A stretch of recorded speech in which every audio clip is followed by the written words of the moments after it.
Boa noite, pessoal. Tudo bem com vocês?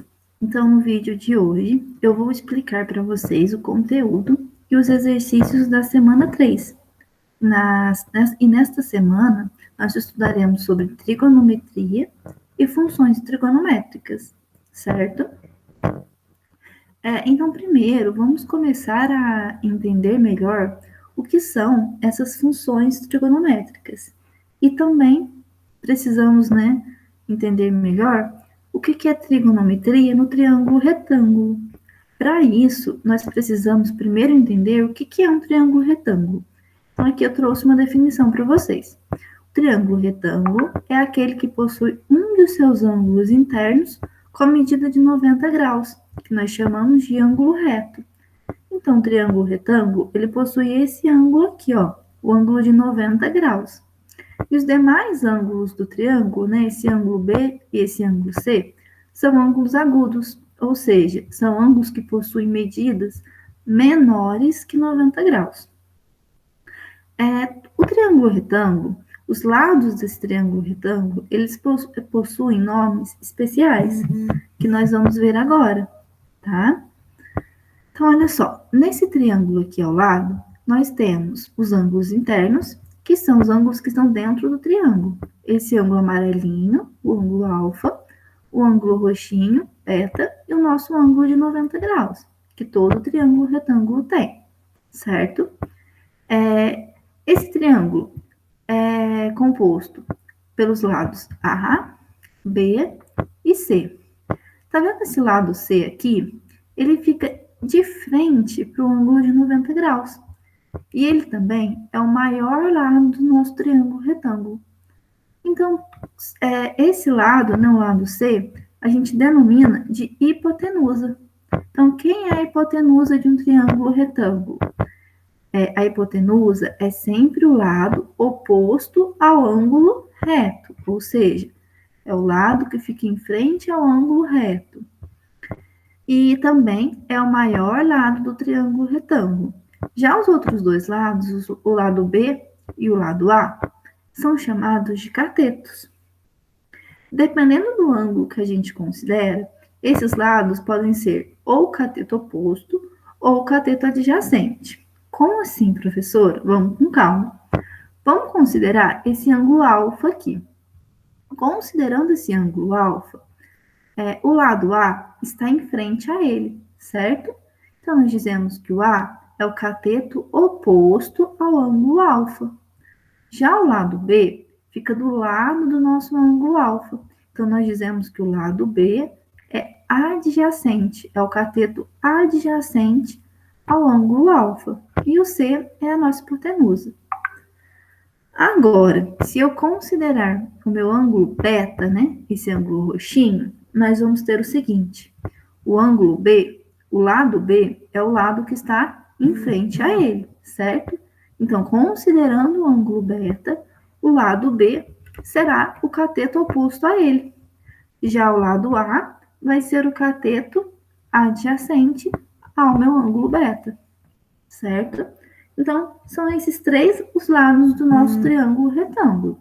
A gente tem a hipotenusa, que é sempre o maior lado do triângulo e fica em frente ao ângulo de 90 graus. E vamos ter os dois catetos, que podem ser ou o cateto oposto ou o cateto adjacente. Aí eu trouxe mais um desenho aqui para ilustrar novamente o que eu acabei de explicar. A hipotenusa do nosso triângulo, olha só, em frente ao ângulo de 90 graus. Nos dois casos, a nossa hipotenusa é a mesma, certo? Se eu considerar um ângulo alfa, o lado que está em frente a ele, consideramos cateto oposto, e o lado que está ao lado dele é o cateto adjacente. Considerando agora o ângulo C, o lado que está em frente a ele é o cateto oposto, e o lado do triângulo que está ao lado desse ângulo é o cateto adjacente. Por que é importante a gente saber essas classificações do triângulo? A nomenclatura de seus lados, para a gente entender melhor as razões trigonométricas, que é o que a gente vai ver agora.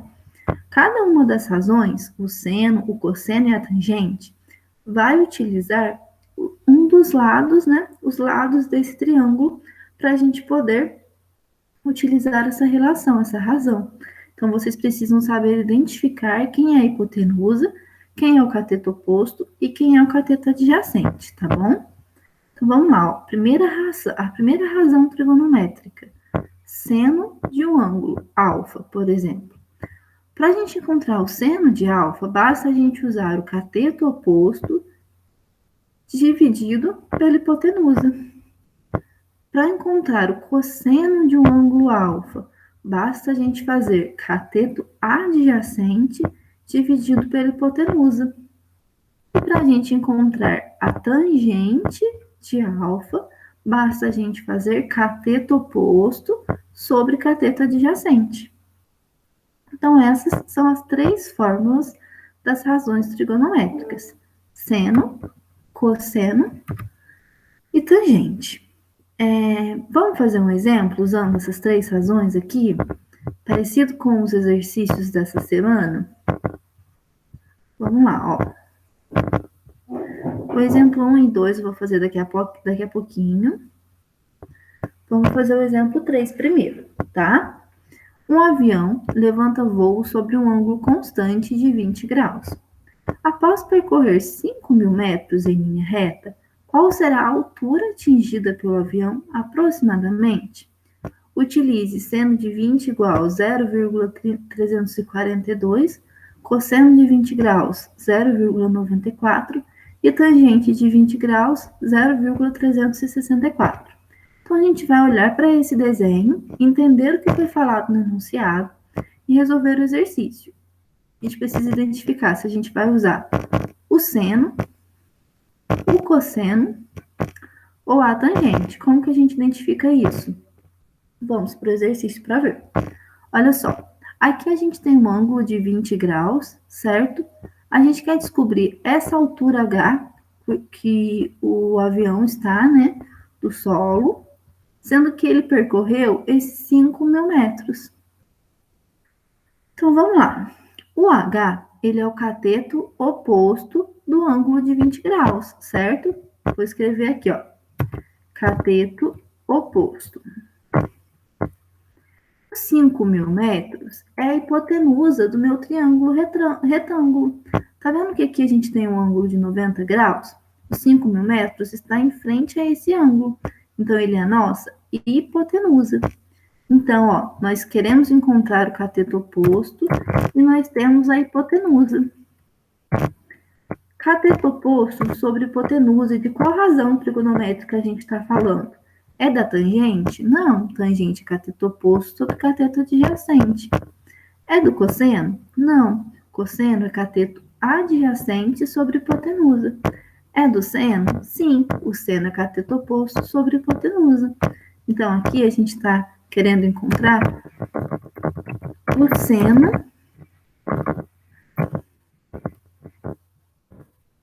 de um ângulo. Quem é esse ângulo? O ângulo que está aqui, ó, 20 graus, certo? Então, nós queremos encontrar o seno de 20 graus. Isso vai ser igual ao cateto oposto dividido pela hipotenusa. Como que a gente resolve isso? Substituindo os valores. Vamos lá, vou fazer com vocês.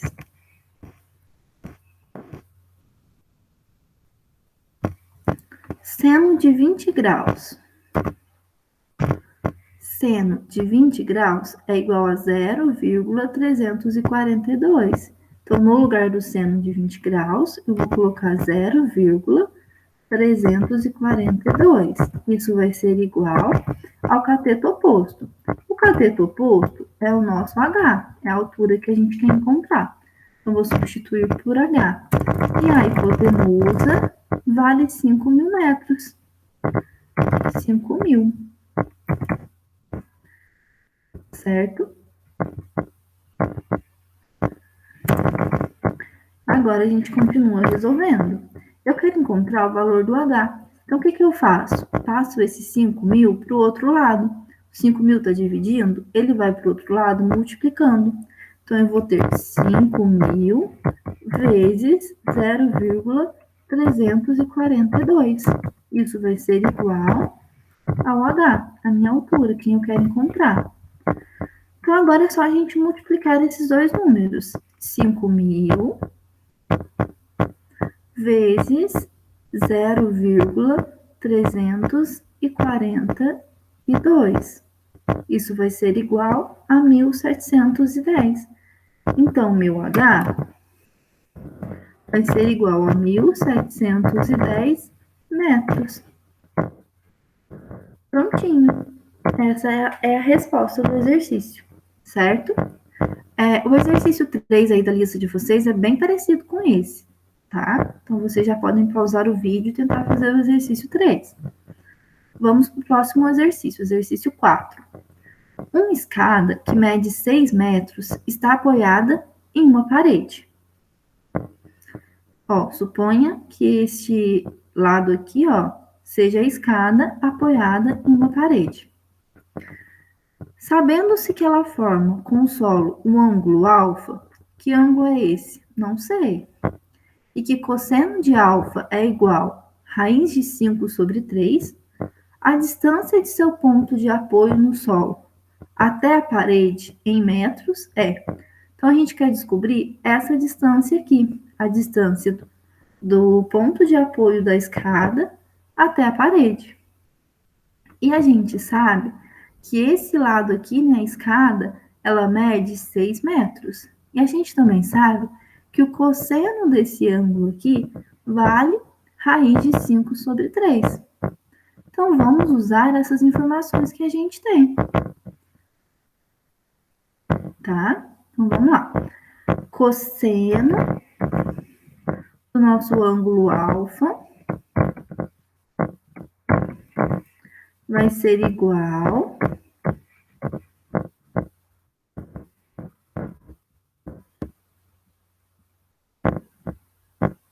Lembra da fórmula do cosseno? Ó, vou botar aqui para vocês. Cosseno é o cateto adjacente sobre hipotenusa. Então, cosseno de alfa é igual ao cateto adjacente dividido pela hipotenusa. Agora, a gente vai identificar nesse triângulo quem é o cateto adjacente e quem é a hipotenusa. Olha, ângulo alfa, cateto adjacente, é quem está ao lado dele. O meu x, a hipotenusa, quem está de frente para o ângulo de 90 graus. O 6. Então, vamos substituir os valores aqui. Cosseno de alfa, eu conheço. Vale raiz de 5 sobre 3. Então, raiz de 5 sobre 3 é igual a cateto adjacente, que vale x, dividido pela hipotenusa, que vale 6.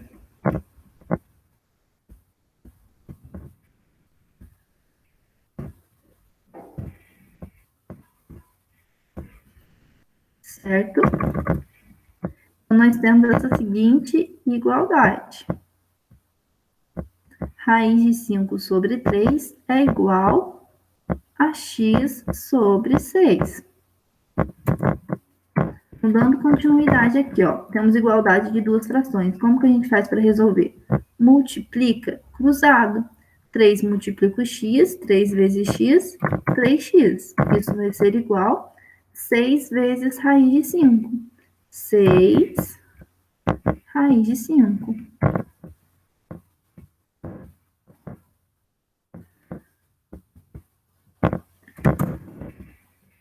Continuando aqui, ó, a gente quer descobrir o valor do x. Então, a gente passa o 3 para o outro lado, tá? X vai ser igual a 6 raiz de 5. O 3 está multiplicando o x, então ele vai passar para o outro lado, dividindo.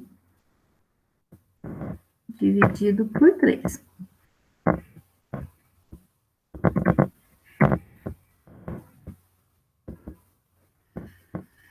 Muito bom. Agora, a gente pode simplificar aqui, ó. Quanto que é 6 dividido por 3? 6 dividido por 3 é 2. Então, meu x vai ser igual. Eu cancelo, ó, 6 dividido por 3 é igual a 2. E sobrou para a gente o raiz de 5.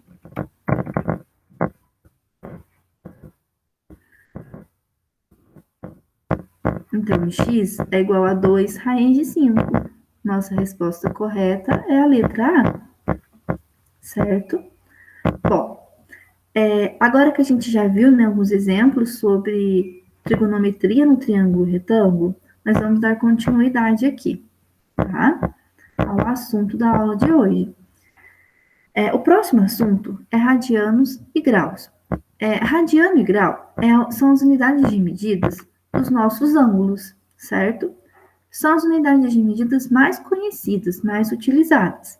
Então, a gente pode escrever, expressar os nossos ângulos utilizando o grau, né?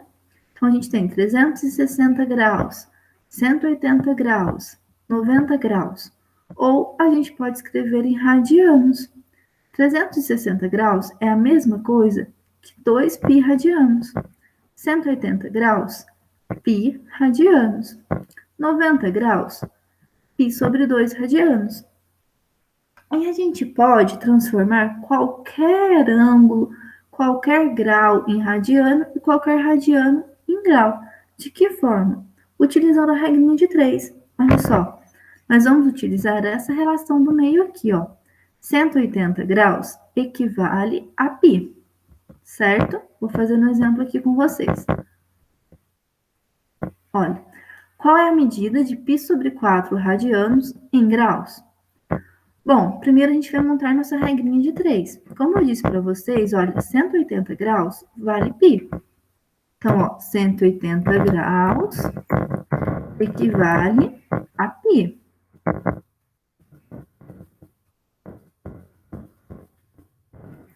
Agora eu quero descobrir quantos graus mede π sobre 4. Então, eu não sei quantos graus, eu vou chamar de x graus, equivale a quem? π sobre 4.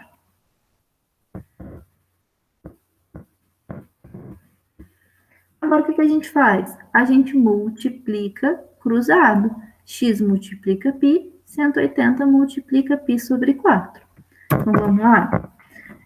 X vezes π, x, π. Isso vai ser igual a 180 vezes π dividido por 4.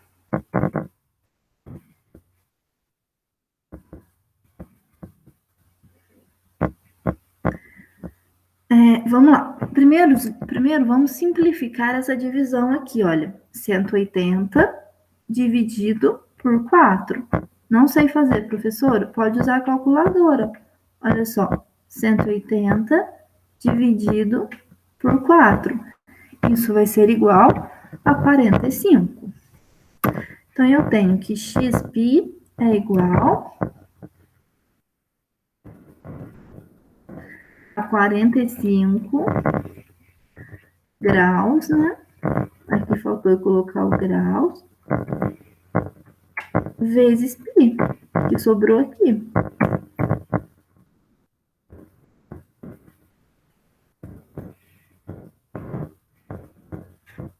Então, xπ é igual a 45 graus vezes π. Eu quero encontrar o valor do x, então tenho que deixar ele sozinho desse lado. Vou passar o π para o outro lado. O π está multiplicando o x, vou passar ele para o outro lado dividindo. Então, eu tenho que x é igual a 45 graus vezes π dividido por π.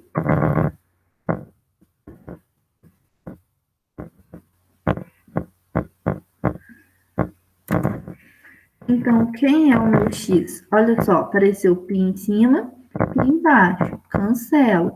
π com π. Sobrou pra gente que x é igual a 45 graus. Então, ó, qual a medida de π sobre 4 radianos em graus? 45 graus. Eu posso fazer também o caminho reverso, olha só. Por exemplo, na questão 2, qual é a medida de 50 graus em radianos? Bom, a gente faz o mesmo processo. Eu sei que 180 graus equivale a π, certo? Agora eu quero descobrir quanto 50 graus equivale em radianos. Não sei, vou chamar de x. Multiplico cruzado. 180 graus vezes x é igual a 50 graus vezes o π.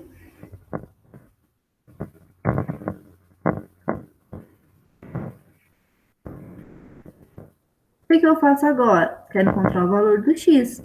Passo 180 para o outro lado. 180 está multiplicando, vai para o outro lado dividindo. Então, x vai ser igual a 50 graus vezes o π dividido por 180 graus.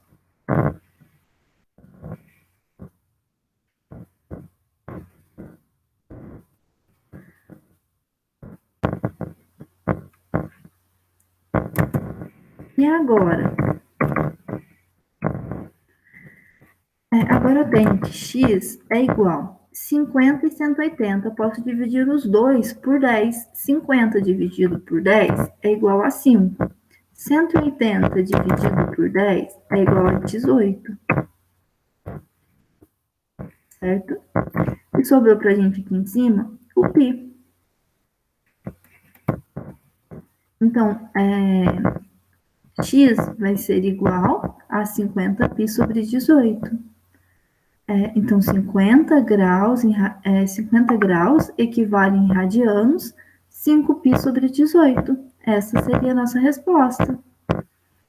X é igual a 5π sobre 18. Bem tranquilo, né, pessoal? Agora ficou apenas a última questão para eu explicar para vocês, tá? Que é sobre o gráfico das funções seno, cosseno e tangente, que eu deixei aqui separado para vocês.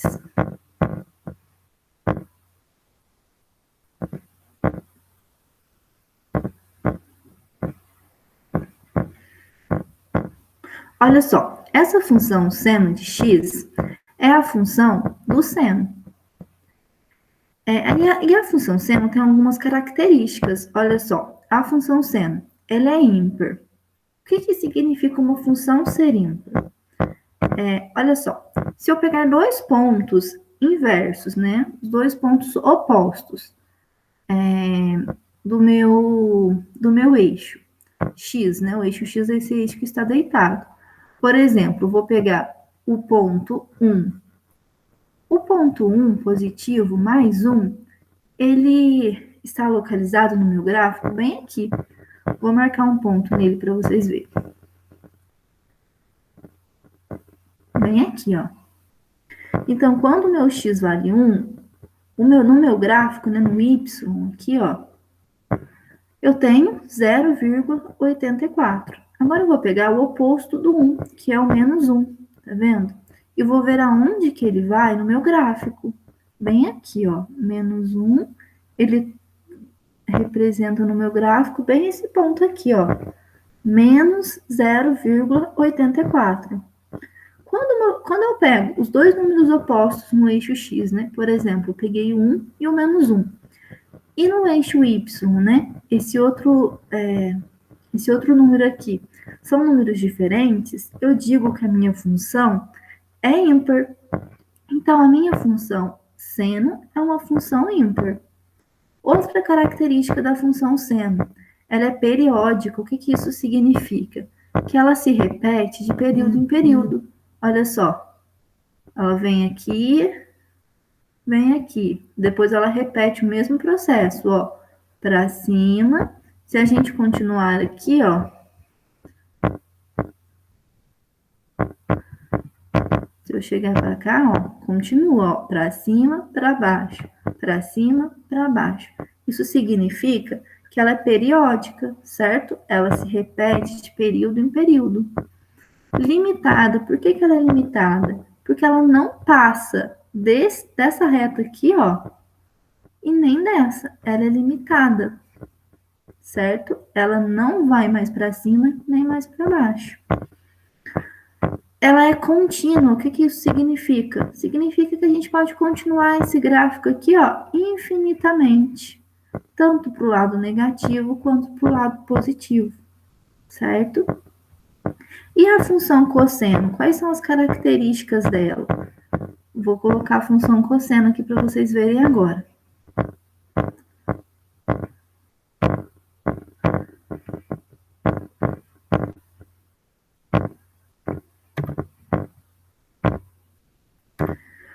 Vamos ver se a função cosseno é par ou é ímpar. Como que a gente faz isso mesmo? Eu vou pegar dois pontos opostos, por exemplo, 1 e menos 1. E vou ver o que que acontece com y nesse ponto, tá? Então, olha só. No ponto 1, a gente tem um ponto no gráfico aqui, ó. 1, 0,54. E no menos 1? Opa, não foi no menos 1. Agora sim. Agora aqui, ó, no menos 1, a gente também tem um ponto 0,54 no y. Então, olha só, no 1 e no menos 1, os dois pontos representam o mesmo número no eixo y. Isso acontece com qualquer número oposto que eu pegar. Se eu pegar o menos 2 e o 2, eles também vão representar o mesmo número no y. Menos 3 e o 3, mesmo número no y. Isso significa que a nossa função é par, certo? E a função cosseno também é periódica, ou seja, ela se repete de período em período. Olha só, para cima, para baixo, para cima, para baixo. E ela vai repetindo esse movimento eternamente. Ela também é limitada. Ela é limitada, ó, por essa reta e por essa reta. Ela não passa dessas duas retas, ela sempre fica nesse limite. Ela é contínua, por quê? Porque a gente pode continuar desenhando esse gráfico infinitamente, sem ter interrupções no gráfico. Essas são as características da função cosseno. E, por fim, a função tangente, que é um pouquinho mais diferente.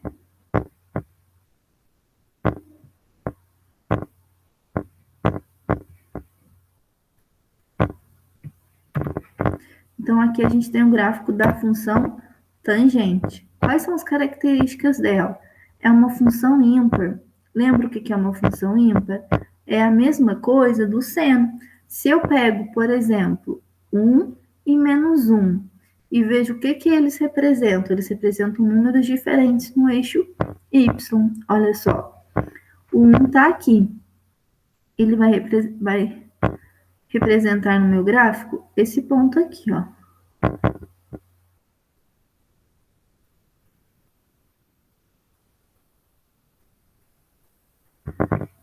Deixa eu colocar aqui o 1.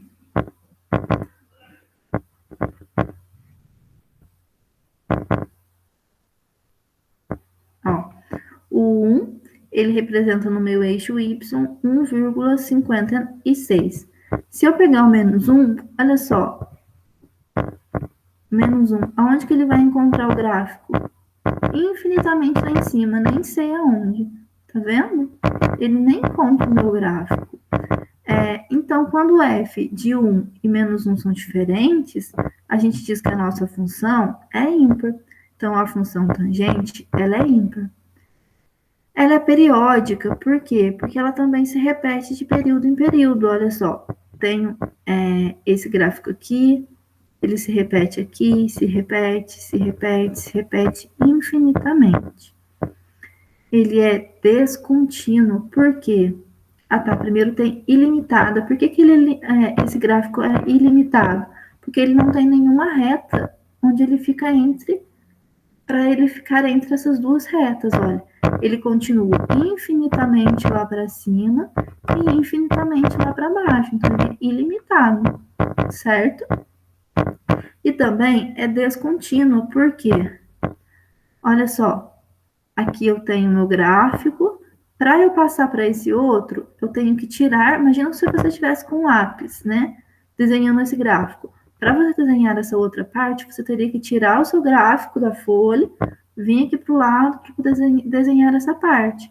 A mesma coisa aqui, mesma coisa aqui, mesma coisa aqui. Então, é descontínuo. Eu não consigo desenhar esse gráfico sem ter que tirar a pontinha do lápis do papel, certo? Então, essas são as características das três funções trigonométricas. E vocês poderiam, né, responder agora a questão número 5. Assinale a alternativa incorreta. A função seno é uma função ímpar, verdadeiro. Periódica, verdadeiro.